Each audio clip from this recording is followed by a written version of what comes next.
예레미야 19장 14절에서 15절, 구약성경 1082페이지 있습니다. 우리 같이 읽겠습니다. 시작. 예레미야가 여호와께서 자기를 보내사 예언하게 하신 도벳에서 돌아와 여호와의 집 뜰에 서서 모든 백성에게 말하되, 만군의 여호와 이스라엘의 하나님께서 이와 같이 말씀하시되, 보라, 내가 이 성읍에 대하여 선언한 모든 재앙을 이 성읍과 그 모든 촌락에 내리리니 이는 그들의 목을 곧게 하여 내 말을 듣지 아니함이라 하시니라. 아멘. 이 새벽에 예배하신 하나님의 은혜가 우리 성도님들께 함께 하시기를 예수님 이름으로 축복합니다. 아멘. 자, 하나님께서 예레미야 선지자를 통해서 심판의 메시지를 오늘 하시는데 그 장소가 어디냐가 중요한 겁니다. 14절에 보니까 여호와의 집 뜰에 서서라고 되어 있습니다. 그것은 성전입니다.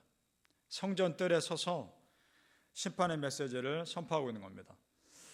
성전에서 말씀이 선포될 때 축복의 메시지와 심판의 메시지가 물론 다 선포될 수 있죠. 그런데 지금 이 말씀은 성전 자체가 심판의 장소가 되는 것을 말하는 겁니다. 하나님을 진심으로 예배드려야 할 성전에서 예배가 진심으로 드려지지 않을 때 그곳은 축복의 장소가 아니라 심판의 장소가 된 겁니다. 참 무섭고 두려운 일이며 안타까워해야 할 일입니다. 그래서 우리가 이 성전에 나오는 본질을 항상 생각해야 됩니다. 성도님들, 우리가 성전에 나오는 이유는 예배드리기 위해서입니다. 그래서 예배 가운데 찬양이 있고 기도가 있고 예배 가운데 교제가 있고 섬김이 있다는 것을 알아야 합니다. 예배 가운데 다 있는 겁니다. 예배가 한번 제대로 드려지기 위해서 얼마나 많은 섬김과 수고가 있어야 하는지 모릅니다. 그래서 예배가 본질이며 예배를 잘 드리기 위해서 다른 사역이 있다는 것을 우리는 알아야 합니다. 교회의 존재 이유와 성전의 존재 이유는 예배이며 성도의 존재 이유도 예배입니다. 우리가 진정 그 본질에 항상 마음을 쏟을 수 있기를 축복합니다. 아멘. 따라서 하나님을 향한 형식적인 예배에 만족했던 이스라엘 백성들에게 이 예루살렘 성전은 하나님 보시기에는 의미 없는 곳이었습니다. 15절을 제가 읽겠습니다. 15절.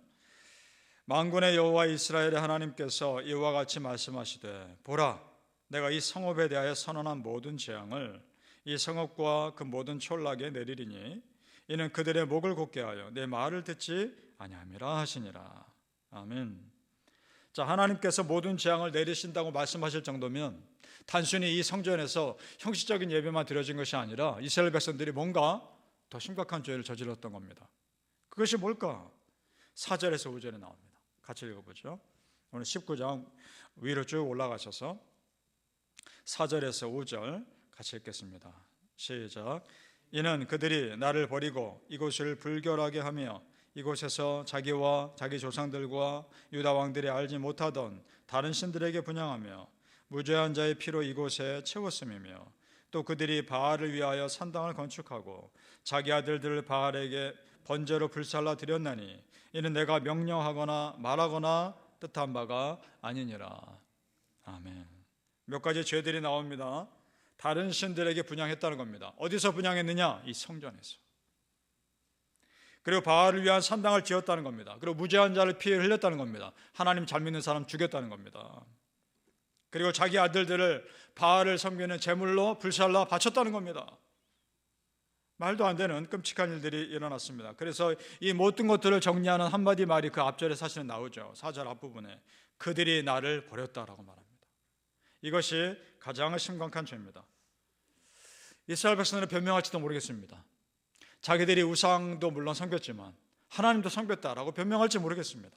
그러나 성도님들, 하나님과 우상은 같이 섬길 수가 없습니다. 영적인 세계에서는 둘 중에 하나입니다. 하나님이냐 우상이냐, 하나님이냐 세상이냐. 그러니까 겉으로는 하나님도 섬겼다라고 말할지 모르겠지만 그들은 실제로는 우상을 섬긴 것이요 세상을 섬긴 겁니다. 성도님들, 무슨 일이 있어도 여호와 하나님만을 선택하시기를 예수님의 이름으로 축복합니다. 아멘. 오늘 말씀 보면서 하나님 믿는 자답게 산다는 것이 얼마나 소중한 일인가 참 다시 한번 생각해 보게 됩니다.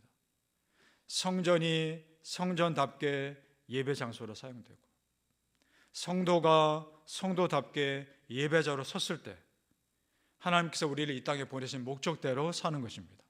믿으십니까? 이 심판의 메시지를 전하는데 하나님께서 특별히 또 부르라고 하신 사람들이 있습니다. 1절을 보시죠. 1절 말씀 같이 읽겠습니다. 시작.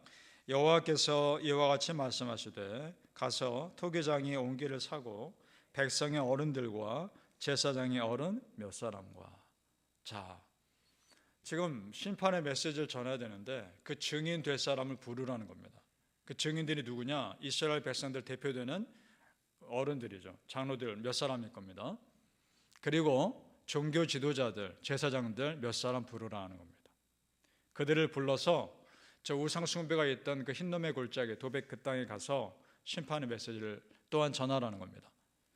자, 그러면 그 사람들은 깨달았어야 했습니다.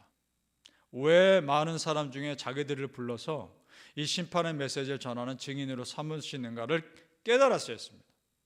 그 말은 뭐냐 하면 너희들이 영적 지도자답게 살지 않았기 때문 아니냐, 이 메시지 지금 주고 있는 겁니다. 그러면 빨리 회개하고 그 자리에서 통곡해야 됐습니다. 그런데 그런 얘기가 전혀 없습니다. 전혀 회개하지 않고 있다는 겁니다. 성도님들, 이걸 보면서 참 깨닫는 겁니다. 내가 그래도 하나님 말씀 앞에 가슴이 찔리고 내가 그래도 말씀 앞에 통회하고 자복할 마음이 있다면 그 자체로 은혜인 겁니다. 그만큼 우리가 하나님 두려워한다는 거 아닙니까?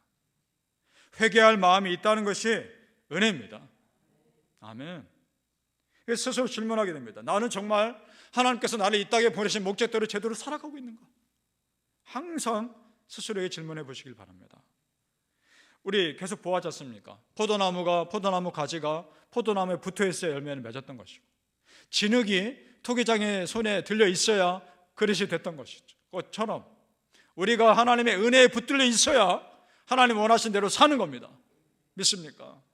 사랑하는 성도님들, 이 세상에 아무리 마음 흔드는 일들이 많아도 여호와 은혜에 온전히 붙들어 사시기를 예수님의 이름으로 축복합니다.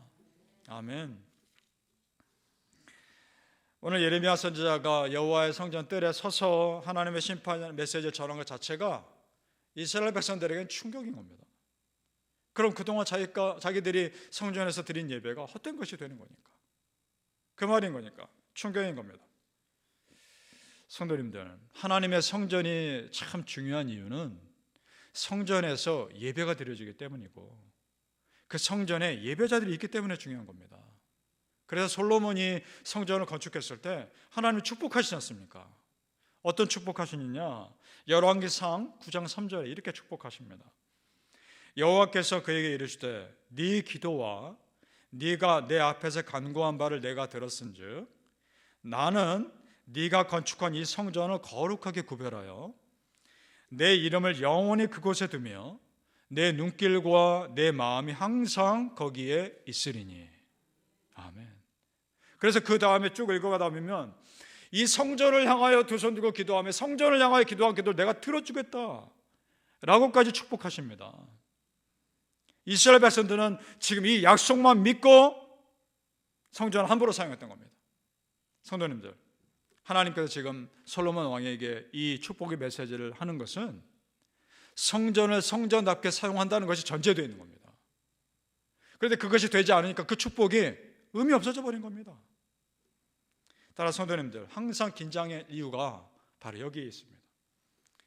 우리 하나님은 언제든지 믿는 자의 사명의 촛대를 옮길 수 있다는 겁니다. 이건 내 개인에게만 해당되는 것이 아니라 공동체도 마찬가지입니다. 항상 그래서 우리가 깨어있어야 합니다. 하나님 나라의 그 거룩한 일을 어떻게 거룩하지 못한 그릇에 맡기겠습니까? 성도님들, 부디 소망합니다. 하나님이 언제나 여러분을 쓰실 수 있게끔 거룩한 그릇으로 준비되시기를 예수님의 이름으로 축복합니다. 아멘. 이 말씀에서 우리가 깨달아야 영적인 포인트가 있습니다. 자, 우리가 기도하죠. 하나님, 나를 써주소서. 기도합니다. 하나님, 우리 교회를 써주소서. 기도합니다. 참 중요한 기도지만 더 중요한 것이 있습니다. 그것은 나와 우리 공동체가 하나님의 쓰실 그릇으로 먼저 준비되는 겁니다. 그릇으로 준비되면 하나님 쓰십니다. 그릇만 준비되어 있으면 채울 일들은 많기 때문입니다. 그러니까 그릇 준비되는 게 너무나 중요한 겁니다. 다윗 왕이 처음에 다윗이 왕으로 기름 부었을 때 기름 부었다고 바로 그 자리에서 왕이 되지 않습니다. 쫓기고 죽음의 위협을 당하고 그러면서 왕으로 될 그릇을 준비합니다. 모세도 마찬가지입니다. 어느 날 갑자기 출애굽 지도자로 쓰임받는 것 같지만 그가 그 지도자로 쓰임받기까지 80년이 걸린 겁니다. 하나님은 준비하십니다. 그렇다면 지금 내 삶에 무엇인가 내가 원치 않는 일로 더디게 되는 것 같다 할지라도 그것은 하나님이 나를 더 크게 쓰시기 위한 그릇으로 준비하는 것일 수 있는 겁니다. 믿습니까? 따라 지금 이 시기를 간절히 기도하며 겸손히 기다리는 것이 중요합니다.